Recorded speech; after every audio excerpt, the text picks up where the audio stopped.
അല്പസമയത്തിനകം തന്നെ രക്ഷാപ്രവർത്തനം ആരംഭിക്കും, അല്ലെങ്കിൽ അതിനായുള്ള എല്ലാ അവസാനവട്ട ഒരുക്കങ്ങളും അവിടെ പൂർത്തിയായിക്കൊണ്ടിരിക്കുന്നു എന്ന് തന്നെയാണ് മനസ്സിലാക്കാൻ സാധിക്കുന്നത്. ഇന്നും അവിടെ നിർണായകമാണ്. കാരണം ഇപ്പോഴും അവിടെ മഴ പെയ്യുന്നു എന്ന് ഉള്ളത് ആശങ്കാജനകം തന്നെയാണ്. അവിടെ ഉരുൾപൊട്ടൽ വീണ്ടും ഉണ്ടായ ഒരു സാഹചര്യമുണ്ട്. പരിസ്ഥിതി ലോല പ്രദേശമാണ്. രക്ഷാപ്രവർത്തനത്തെ പോലും ഇത് ബാധിക്കാനുള്ള സാധ്യതകൾ കൂടുതലാണ്. അതോടൊപ്പം തന്നെ സൈന്യത്തിന്റെ ഹെലികോപ്റ്ററുകൾ കാലാവസ്ഥ അനുകൂലമാണെങ്കിൽ അവിടേക്ക് എത്തുമെന്ന് പറയുന്നൊരു സാഹചര്യമുണ്ടായിരുന്നു. ഇന്നത്തെ കാലാവസ്ഥയെ കേന്ദ്രീകരിച്ച് തന്നെയാണ് എല്ലാവരും ഉറ്റുനോക്കിക്കൊണ്ടിരിക്കുന്നത്. കാലാവസ്ഥ എത്രത്തോളം അനുകൂലമായി നിൽക്കുന്നോ അത്രത്തോളം രക്ഷാപ്രവർത്തനം സുഖകരമാകുമെന്ന് പറയുമ്പോഴും രക്ഷാപ്രവർത്തനം ഇപ്പോഴും അവിടെ ദുഷ്കരമായി തന്നെ തുടരുന്ന സാഹചര്യമുണ്ട്. കാരണം പരിസ്ഥിതി ലോല മേഖലയാണ്. അത്തരത്തിൽ രക്ഷാപ്രവർത്തനത്തിൽ ഏർപ്പെടുമ്പോൾ ഇടയ്ക്കിടയ്ക്ക് അത് നിർത്തിവെക്കേണ്ട ഒരു അവസ്ഥ കൂടി അവിടെ കാണാൻ സാധിക്കുന്നുണ്ട്. അതോടൊപ്പം തന്നെ സംസ്ഥാനത്ത് അതിശക്തമായ മഴ തുടരുമെന്ന് കേന്ദ്ര കാലാവസ്ഥാ വകുപ്പിന്റെ മുന്നറിയിപ്പുണ്ട്. ഇന്ന് 5 ജില്ലകളിൽ ഓറഞ്ച് അലർട്ടും 4 ജില്ലകളിൽ യെല്ലോ അലർട്ടും പ്രഖ്യാപിച്ചിരിക്കുകയാണ്. മലപ്പുറം, കോഴിക്കോട്, വയനാട്, കണ്ണൂർ, കാസർഗോഡ് ജില്ലകളിലാണ് ഓറഞ്ച് അലർട്ട് പ്രഖ്യാപിച്ചത്. അതോടൊപ്പം തന്നെ എറണാകുളം, ഇടുക്കി, തൃശൂർ, പാലക്കാട് ജില്ലകളിൽ യെല്ലോ അലർട്ടും പ്രഖ്യാപിച്ചിട്ടുണ്ട്. മഴയ്ക്കൊപ്പം മണിക്കൂറുകളിൽ 50 കിലോമീറ്റർ വരെ വേഗത്തിൽ വീശിയേക്കുന്ന കാറ്റിനും സാധ്യതയുണ്ട് എന്നാണ് മുന്നറിയിപ്പ് പുറത്തുവരുന്നത്. കനത്ത മഴ തുടരുന്ന സാഹചര്യത്തിൽ 12 ജില്ലകളിലെ വിദ്യാഭ്യാസ സ്ഥാപനങ്ങൾക്ക് ഇന്ന് അവധി പ്രഖ്യാപിച്ചിട്ടുണ്ട്. അതോടൊപ്പം തന്നെ തിരുവനന്തപുരം, കൊല്ലം ഒഴികെയുള്ള ജില്ലകളിലെ വിദ്യാഭ്യാസ സ്ഥാപനങ്ങൾക്കാണ് അവധി നൽകിയിരിക്കുന്നത്.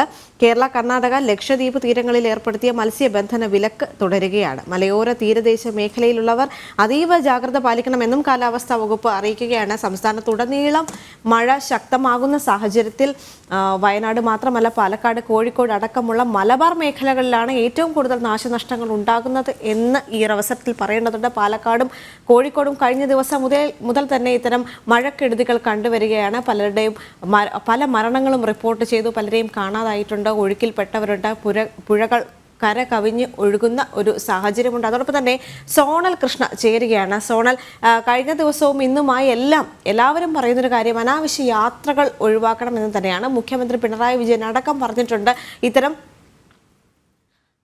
ഇത്തരം യാത്രകൾ ഒഴിവാക്കണം. കാരണം ഈ യാത്രകളിലേക്ക് പോകുമ്പോൾ അല്ലെങ്കിൽ തങ്ങളുടെ സഹോദരങ്ങൾ മണ്ണിനടിയിലാണ് എന്നൊരു വിചാരം വരുമ്പോൾ നമ്മൾ കേരളീയർ അല്ലെങ്കിൽ നമ്മൾ എല്ലാവരും അവിടേക്ക് ഓടിപ്പോകാൻ അല്ലെങ്കിൽ അവരെ രക്ഷിക്കാനുള്ള ആ ഒരു മനസ്സ് എല്ലാവർക്കും വരും.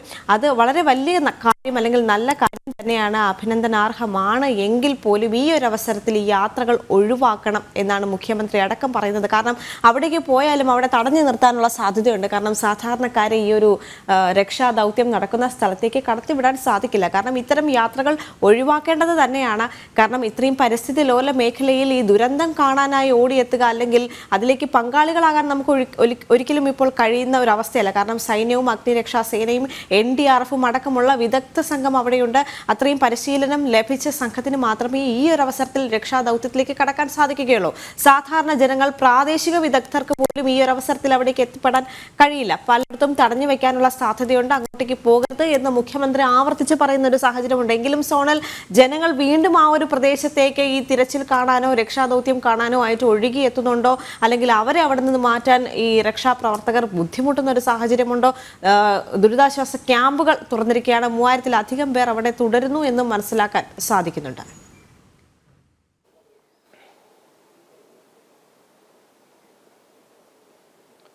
ദേവിക, പ്രധാനമായി പറയേണ്ടത് ഇന്നലെ നമ്മൾ കണ്ടതാണ്. ഒരുപാട് സമീപ ജില്ലകളിൽ നിന്ന് വരെ ആളുകൾ ഈ പ്രദേശത്തേക്ക് എത്തുന്ന സാഹചര്യം ഉണ്ടായിരുന്നു.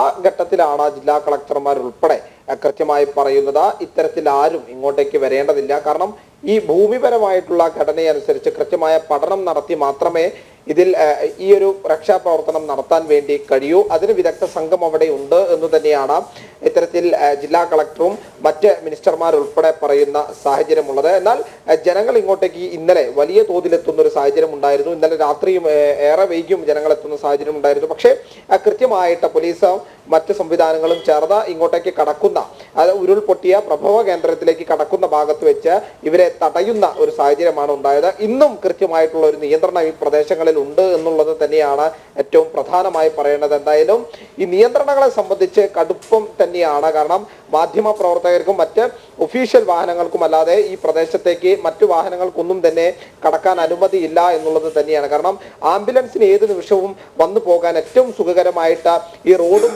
ആ പാതയും ഒരുക്കി കൊടുക്കുക എന്നുള്ളത് തന്നെയാണ് പോലീസും ഈ പരിസര പ്രദേശത്തുള്ളവരും ചെയ്യുന്നത്. അതിന്റെ ഭാഗമായിട്ട് കൃത്യമായിട്ടുള്ള ഒരു സംവിധാനത്തിലൂടെയാണ് ഈ സിസ്റ്റം പോകുന്നത് എന്ന് തന്നെ നമുക്ക് നോക്കി കാണേണ്ടി വരും. മറ്റൊന്ന് പ്രധാനമായി പറയേണ്ടത്, ഈ അപകടത്തിന്റെ വ്യാപ്തി എത്രത്തോളം ഉണ്ട് എന്നുള്ളത് ഇപ്പോഴും കണക്കാക്കാൻ സാധിച്ചിട്ടില്ല. നമുക്കറിയാം, ഇവിടെ ഉരുൾപൊട്ടി ഒലിച്ച് അത് അവസാനം ചെന്നെത്തിയത് ചാലിയാറിലാണ്.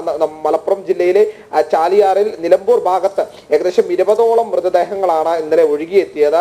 പലപ്പോഴും പല മൃതദേഹത്തിന്റെ പല ഭാഗങ്ങളും ഒഴുകിയെത്തിയത് നാട്ടുകാർ കണ്ടിരുന്നു. അതെല്ലാം തന്നെ ശേഖരിച്ച നിലമ്പൂർ ജില്ലാ ആശുപത്രിയിലാണ് വെച്ചിട്ടുള്ളത് എന്നാണ് നമുക്കറിയാൻ സാധിച്ചിട്ടുള്ളത്. എന്തായാലും ഈ വ്യാപ്തി, അപകടത്തിന്റെ വ്യാപ്തി എത്രത്തോളം ഉണ്ട് എന്നുള്ളത് തെളിയിക്കുന്ന ദൃശ്യങ്ങളാണ് ഇന്നലെ പുറത്തു വന്നത്. അപ്പോഴും കൃത്യമായ പഠനം നടത്തിക്കൊണ്ട് ഏതൊക്കെ തരത്തിൽ സംവിധാനങ്ങൾ മുന്നോട്ട് കൊണ്ടുപോകാം എന്ന പഠനം നടത്തിക്കൊണ്ട് മാത്രമാണ് രക്ഷാപ്രവർത്തനം മുന്നോട്ട് പോകുന്നത്. ഇന്നലെ നമുക്കറിയാം, സൈന്യത്തിനുൾപ്പെടെ എത്തിപ്പെടാൻ പറ്റാത്ത പല ഭാഗങ്ങളും ഈ ഭാഗത്തുണ്ടായിരുന്നു. ഉരുൾപൊട്ടിയ പ്രഭവ കേന്ദ്രത്തിലുണ്ടായിരുന്നു. അവിടേക്ക് എത്തുക എന്നുള്ളത് തന്നെയാണ് ഇന്ന് സൈന്യത്തിന്റെ ഏറ്റവും പ്രധാനപ്പെട്ട ലക്ഷ്യം.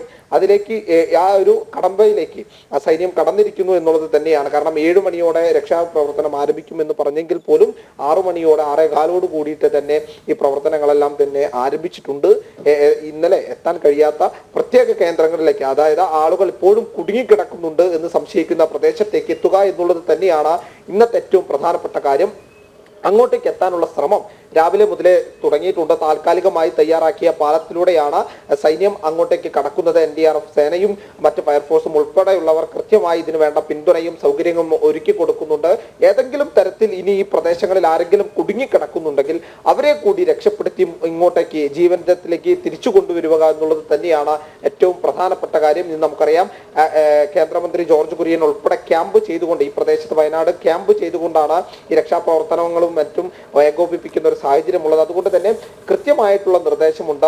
കൃത്യമായ വ്യവസ്ഥയിലൂടെ തന്നെയാണ് കാര്യങ്ങൾ മുന്നോട്ട് പോകുന്നത് എന്ന് വേണം നമുക്ക് നോക്കിക്കാണാം. മറ്റൊന്ന്, ഇതിൽ ഏറ്റവും പ്രധാനമായി പറയേണ്ടത്, ഇതിൽ എത്ര പേരെ ഇനിയും കണ്ടെത്താനുണ്ട് എന്നുള്ളതിൽ ഒരു കണക്ക് കൃത്യമായിട്ട് വന്നിട്ടില്ല. ഏകദേശം 211ഓളം പേരെ ഇനിയും കിട്ടാനുണ്ട് എന്നുള്ളതാണ് പറയപ്പെടുന്നത്. പക്ഷെ ഇതിലൊന്നും തന്നെ ഒരു സ്ഥിരീകരണം വന്നിട്ടില്ല. നമുക്കറിയാം, ക്യാമ്പുകളിലായിട്ട് 3000ഓളം പേരുണ്ട് എന്നുള്ളതാണ് പറയുന്നത്. പക്ഷെ പലരും പറയുന്നത് തങ്ങളുടെ ഉറ്റവരെ കാണാനില്ല, തങ്ങളുടെ തൊട്ടടുത്ത വീട്ടിലുള്ളവരെ കാണാനില്ല. അങ്ങനെ കൃത്യമായിട്ടൊരു കണക്ക് ഇതുമായി ബന്ധപ്പെട്ട് നമുക്ക് ശേഖരിക്കാനായിട്ടില്ല, അല്ലെങ്കിൽ സ്ഥിരീകരിക്കാനായിട്ടില്ല എന്നുള്ളതാണ് ഇതിന് ഏറ്റവും പ്രധാനപ്പെട്ട കാര്യം. അതായത് ആ വ്യാപ്തി, അപകടത്തിന്റെ വ്യാപ്തി എത്രത്തോളം ഉണ്ട് എന്നുള്ള കാര്യത്തിലൊക്കെ ഒരു സ്ഥിരീകരണം വന്നാലേ ഇതിലൊരു വ്യക്തത വരൂ എന്നുള്ളത് തന്നെയാണ് ഏറ്റവും പ്രധാനപ്പെട്ട കാര്യം. കാരണം അത് പ്രഭവ കേന്ദ്രത്തിൽ നിന്ന് ഈ ഉരുൾപൊട്ടൽ ഉണ്ടായത് താഴെ തട്ടിലെത്തുമ്പോൾ ഒരുപാട് ഗ്രാമങ്ങൾ ഇല്ലാതായിട്ടുണ്ട്. ചൂരൽമലയിലെ പ്രധാനപ്പെട്ട നഗരം തന്നെ ഒലിച്ചു പോകുന്ന സാഹചര്യം ഉണ്ടായിട്ടുണ്ട്. ഏകദേശം 305ഓളം കുടുംബങ്ങളും അവിടെ ഉണ്ടായിരുന്നു എന്നാണ് പറയപ്പെടുന്നത് ഈ ചൂരൽമലയിലെ താഴ്വരയിൽ മാത്രം. എന്തായാലും അതിലൊരു കണക്കുകളിൽ ഒരു സ്ഥിരീകരണം വരേണ്ടതുണ്ട്. അതെന്ന് ഇന്ന് ഉദ്യോഗസ്ഥരും അതുപോലെ തന്നെ മറ്റു മന്ത്രിമാരുമുള്ള മീറ്റിങ്ങുകൾക്ക് ശേഷം ഒരു ബ്രീഫിംഗ് ഉണ്ടാകും എന്ന് തന്നെയാണ് പറഞ്ഞിരിക്കുന്നത്. ആ ബ്രീഫിംഗിലായിരിക്കും ഇത് കണക്കുകൾ സംബന്ധിച്ച് ഒരു കൃത്യമായ വിവരം ലഭിക്കുക. എന്തായാലും ഗവർണർ ഉൾപ്പെടെ ഇന്ന് ഇവിടെ എത്തുന്നുണ്ട്, കൃത്യമായിട്ട് ഈ അപകട സ്ഥലം സന്ദർശിക്കുന്നുണ്ട്. അതിനുശേഷം മാധ്യമങ്ങളെ കണ്ടൊരു ബ്രീഫിംഗ് നടത്തുമെന്നും അദ്ദേഹം അറിയിച്ചിട്ടുണ്ട്. എന്തായാലും വലിയ തോതിലുള്ള രക്ഷാപ്രവർത്തനം ഇന്നും നടക്കുന്നുണ്ട്. മലയാളികൾ ഒന്നാകെ കൈകോർത്തുകൊണ്ട് ഈ ക്യാമ്പിലുള്ളവർക്ക് വേണ്ട ഭക്ഷണ സാധനങ്ങളും വസ്ത്രങ്ങളും ഉൾപ്പെടെ ഇന്നലെ തന്നെ എത്തിക്കാൻ തുടങ്ങിയിട്ടുണ്ട്. അതിൽ നമ്മൾ പങ്കാളികളാകണം എന്നുള്ളത് തന്നെയാണ് എല്ലാവരുടെയും അപേക്ഷ. കാരണം രാഷ്ട്രീയ ഭേദമന്യേ എല്ലാവരും ഒത്തുചേർന്നുകൊണ്ട് തന്നെയാണ് നമ്മൾ ഇതിനു മുമ്പ് കവളപ്പാറയിലായിക്കോട്ടെ, ഇതിനു മുമ്പ് മറ്റ് സംഭവങ്ങൾ ഉണ്ടായപ്പോഴായിക്കോട്ടെ, എല്ലാവരും ഒറ്റക്കെട്ടായി നിന്നുകൊണ്ട് ഇത്തരം സന്ദർഭത്തെ അതിജീവിച്ച ചരിത്രമുണ്ട് നമുക്ക്. അതുകൊണ്ട് ഇത് നമ്മൾ അതിജീവിക്കും. പക്ഷേ കൃത്യമായിട്ടുള്ള ജാഗ്രത പുലർത്തേണ്ടതുണ്ട്. ഈ പ്രദേശത്തേക്ക് ഒന്നും തന്നെ ആരും ഈ രക്ഷാപ്രവർത്തനത്തിനായി ഇതിൽ നിയോഗിച്ചവരല്ലാത്തവരാരും തന്നെ എത്തരുത് എന്നുള്ളത് തന്നെയാണ് ഏറ്റവും പ്രധാനപ്പെട്ട കാര്യം. കാരണം ഈ ഭൂമിയുടെ ഘടനയനുസരിച്ച് ഏത് സമയത്തും ഇനിയും അപകടം ഉണ്ടാവാൻ സാധ്യതയുണ്ട്. കാരണം അത്തരത്തിൽ പുഴ ദിശ തിരിഞ്ഞ് ഒഴുകുന്ന സാഹചര്യമുണ്ട്. ഏത് സമയത്തും ഉൾവനത്തിൽ മഴ ശക്തിപ്പെട്ടാൽ ഈ ഒഴുക്കിന്റെ ഒരു തോത് വർദ്ധിക്കും. അത് വലിയ അപകടത്തിലേക്ക് അല്ലെങ്കിൽ അപകടത്തിന് സാധ്യത വെക്കും എന്നുള്ളത് തന്നെയാണ് നിരീക്ഷകരെല്ലാവരും തന്നെ ആവർത്തിച്ച് പറയുന്നത്. ഇന്ന് ഒരു പക്ഷേ രാവിലെ മഴ മാറി നിൽക്കുന്ന ഒരു സാഹചര്യമുണ്ട്. അത് രക്ഷാപ്രവർത്തനത്തിന് ആക്കം കൂട്ടും, അതായത് വേഗത കൂട്ടാൻ സഹായിക്കും എന്നുള്ളത് തന്നെയാണ് അധികൃതരും നമ്മൾ പറഞ്ഞത്. ഈ ഒരു കാലാവസ്ഥ തുടരുകയാണെങ്കിൽ ദൗത്യം അല്ലെങ്കിൽ രക്ഷപ്പെടുത്താൻ വേണ്ട ദൗത്യം അത് എത്രയും പെട്ടെന്ന് അല്ലെങ്കിൽ സ്പീഡിൽ വളരെ നടത്താൻ കഴിയും എന്നുള്ളത് തന്നെയാണ് ഏറ്റവും പ്രധാനപ്പെട്ടത്. പക്ഷേ മഴ പെയ്യുകയാണെങ്കിൽ ഉൾവലത്തിനോ അല്ലെങ്കിൽ ഈ പ്രദേശത്തോ മഴ പെയ്യുകയാണെങ്കിൽ ശ്രമകരമാവും ദൗത്യം എന്നതും ഏറ്റവും പ്രധാനപ്പെട്ട കാര്യമാണ്. കാരണം വളരെ വേഗത്തിലാണ് കുത്തിയൊലിച്ച് ഈ പുഴ വരുന്നത്. അതിന്റെ ദൃശ്യങ്ങൾ നമ്മൾ ഇന്നലെ തന്നെ കണ്ടതാണ്. വളരെ ശ്രമകരമായിട്ടുള്ള ദൗത്യമാണ്. പക്ഷെ അവിടെയും സൈന്യത്തിന്റെ ഇടപെടൽ കൃത്യമായിട്ടുണ്ടാകുന്നു. തങ്ങളുടെ ഒപ്പമുള്ള രാജ്യത്തിന്റെ അല്ലെങ്കിൽ നമ്മുടെ കൂടപ്പുറപ്പുകളെ എത്രയും പെട്ടെന്ന് ഇങ്ങോട്ടേക്ക് എത്തിക്കാൻ വേണ്ട സംവിധാനം ഉണ്ടാക്കുന്നു.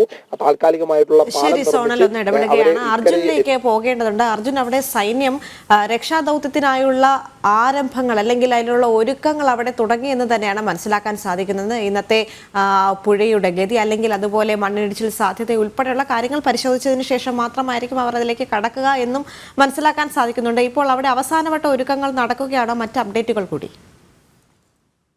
തീർച്ചയായും ദേവിക, NDR സംഘത്തിന്റെ ഒരു സംഘം ഇപ്പോൾ തന്നെ മുണ്ടക്കൈ ഭാഗത്തേക്ക് പോയിട്ടുണ്ട്. മാത്രമല്ല സൈന്യം ഇവിടെ എത്തി കാര്യങ്ങളൊക്കെ പരിശോധിക്കുന്ന ഒരു സാഹചര്യമുണ്ട്. ഏത് തരത്തിലായിരിക്കണം ഇന്നത്തെ രക്ഷാപ്രവർത്തനം എന്നുള്ളതായിരിക്കും ആദ്യം പരിശോധിക്കുക. അതായത് വെള്ളത്തിന്റെ കുത്തൊഴുക്ക് അല്ലെങ്കിൽ വെള്ളത്തിന്റെ നീരൊഴുക്ക് എല്ലാം ആശ്രയിച്ചിരിക്കും ഇന്നത്തെ രക്ഷാപ്രവർത്തനം എന്ന് പറയുന്നത്. റോപ്പ് ഉപയോഗിച്ചുകൊണ്ട് ഇക്കരയ്ക്ക് ആളുകളെ കടത്തുവാനുള്ള ഒരു സാഹചര്യം തന്നെയായിരിക്കും ഇന്നും നമുക്ക് മനസ്സിലാക്കാൻ കഴിയുന്നത്.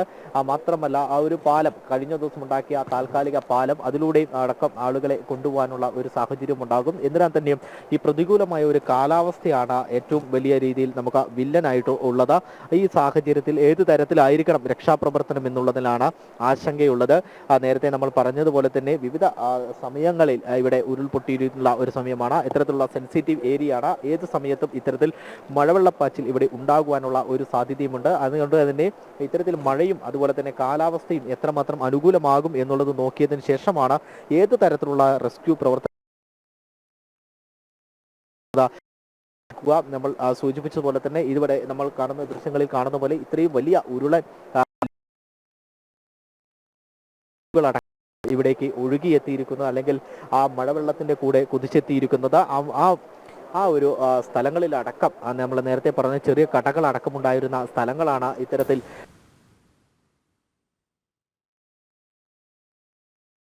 ഈ മേപ്പാടി പ്രദേശം എന്ന് പറയുന്നത് തന്നെ ഏറ്റവും കൂടുതൽ ദുരന്തമുഖമായി കഴിഞ്ഞ വർഷങ്ങളിൽ പോലും നമ്മൾ കണ്ട കാഴ്ചയാണ്. ഈ പ്രദേശത്ത് തന്നെയാണ് വീണ്ടും വീണ്ടും ഉരുൾപൊട്ടൽ ഭീഷണി നിലനിൽക്കുന്ന ഒരു സാഹചര്യം. അതോടൊപ്പം തന്നെ മണ്ണിടിച്ചിലുമുണ്ട്.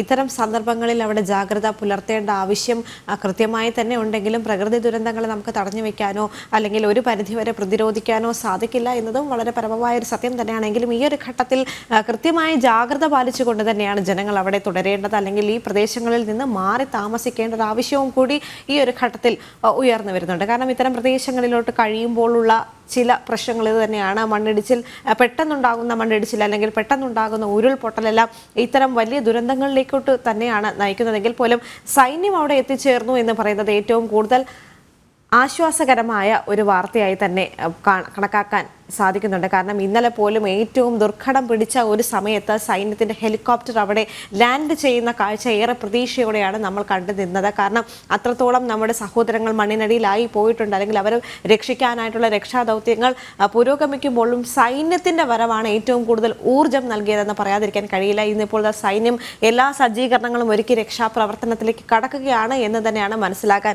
സാധിക്കുന്നത്. അർജുൻ, NDRF സംഘത്തിൻ്റെയും അഗ്നിശമന സേനയുടെയും തിരച്ചിൽ അതും 7 മണിയോട് കൂടി തന്നെയാണല്ലേ ആരംഭിക്കുന്നത്?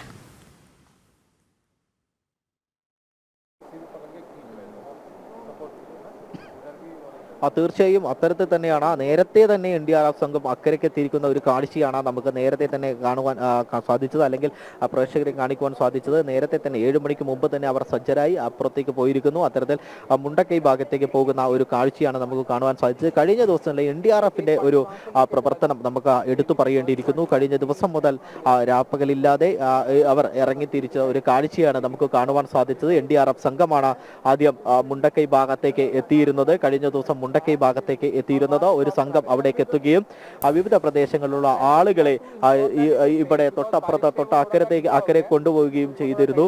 അതിനുശേഷമാണ് പിന്നീട് ഈ റോപ്പ് കെട്ടി അവരെ ഇക്കരയ്ക്ക് എത്തിക്കുന്ന ഒരു സാഹചര്യം ഉണ്ടായിരുന്നു. വലിയ രീതിയിലുള്ള ഒരു ഇവിടെ ഇത്തരത്തിൽ ഇവിടെ വലിയ രീതിയിലുള്ള ഒരു ആശയവിനിമയം നടത്തുകയാണ്. ഏത് തരത്തിലാണ് ഇത്തരത്തിൽ നമ്മൾ രക്ഷാപ്രവർത്തനം നടത്തേണ്ടത് എന്നുള്ളതിനെ കുറിച്ചുള്ള ഒരു ചർച്ച ഇവിടെ നടന്നുകൊണ്ടിരിക്കുകയാണ്.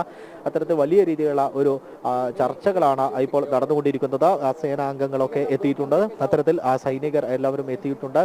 ഒരു വിഭാഗം തന്നെ പോലീസ്, സൈനികർ അടക്കമുള്ളവർ എത്തിയിട്ടുണ്ട്. അവരെല്ലാം കൂടിയാലോചിക്കുകയാണ് ഏത് തരത്തിലാണ് ഇന്ന് രക്ഷാപ്രവർത്തനം നടത്തേണ്ടത്. ഈ ഒരു കാലാവസ്ഥ ഇനി അനുകൂലമാവുകയാണെങ്കിൽ, അതായത് ഇത്തരത്തിൽ മഴ പെയ്യുകയാണെങ്കിൽ വലിയ രീതിയിലുള്ള ഒരു പ്രതികൂലമായ ഒരു സ്ഥിതിയിലേക്ക് രക്ഷാപ്രവർത്തനം മാറും. അതിനായി മഴ മാറി നിൽക്കട്ടെ എന്നുള്ളത് നമുക്ക് പ്രാർത്ഥിക്കാം. അത്തരത്തിൽ അനുകൂലമായ ഒരു കാലാവസ്ഥ ഉണ്ടാവുകയാണെങ്കിൽ എത്രയും പെട്ടെന്ന് തന്നെ രക്ഷാപ്രവർത്തനം ആരംഭിക്കുന്ന ഒരു സാഹചര്യം ഉണ്ടാവും. കഴിഞ്ഞ ദിവസവും ഇത്തരത്തിൽ കാലാവസ്ഥ വലിയ രീതിയിൽ പ്രതികൂലമായിരുന്ന ഒരു അവസ്ഥയുണ്ടായിരുന്നു. എന്നാൽ ആ സമയത്തും കൃത്യമായി ഇടപെട്ടുകൊണ്ട് NDRF സംഘമടക്കം രക്ഷാപ്രവർത്തനം നടത്തുന്ന കാഴ്ചയാണ് നമുക്ക് കാണുവാൻ കഴിഞ്ഞിരുന്നത്. ഇപ്പോൾ നമ്മൾ കാണുന്ന പോലെ നേരത്തെ നമ്മൾ വന്നിരുന്ന സമയത്ത് ഉണ്ടായിരുന്ന ഒരു വെള്ളമല്ല ഇപ്പോൾ നമുക്ക് കാണുവാൻ സാധിക്കുന്നത്. അതിൽ നിന്നും വിഭിന്നമായി കുറച്ച് ജലനിരപ്പ് ഉയർന്നിട്ടുണ്ട് എന്നുള്ളതാണ് നമുക്ക് മനസ്സിലാക്കാൻ കഴിയുന്നത്. നമ്മുടെ കാഴ്ചയിൽ നിന്നും നമുക്ക് മനസ്സിലാക്കാൻ കഴിയുന്നത് അത്തരത്തിലാണ്. നമ്മൾ നേരെ കാണുന്ന പോലെ ആ പാലം നമുക്ക് കാണുന്നുണ്ടെങ്കിൽ നമുക്കത് മനസ്സിലാവും. പാലത്തിന്റെ അടിയിൽ കൂടെ ഒഴുകിയിരുന്ന വെള്ളമാണ് ഇപ്പോൾ പാലത്തിൽ തട്ടിയിരിക്കുന്നു. ആ സാഹചര്യത്തിൽ ഈ ഒരു പ്രതികൂല കാലാവസ്ഥ വലിയ രീതിയിൽ ബുദ്ധിമുട്ടുണ്ടാക്കുമോ എന്നുള്ള ഒരു ആശങ്കയുണ്ട്. എന്തിനാൽ തന്നെയും ഏത് കാലാവസ്ഥ തന്നെയായാലും എത്രയും പെട്ടെന്ന് ആ മുണ്ടക്കൈയിൽ എത്തിപ്പെടുക എന്നുള്ളതാണ് ഈ ആദ്യത്തെ ശ്രമം എന്ന് പറയുന്നത്. അത്തരത്തിൽ മുണ്ടക്കൈയിൽ എത്തിയ ശേഷം പിന്നീട് അവിടെ നിന്നും ഇക്കരയ്ക്ക് എത്തിക്കുകയാണ്. റോപ്പ് ഉപയോഗിച്ച് എത്തിക്കുന്ന ഒരു സാഹചര്യമാണ് ഉണ്ടാവുക.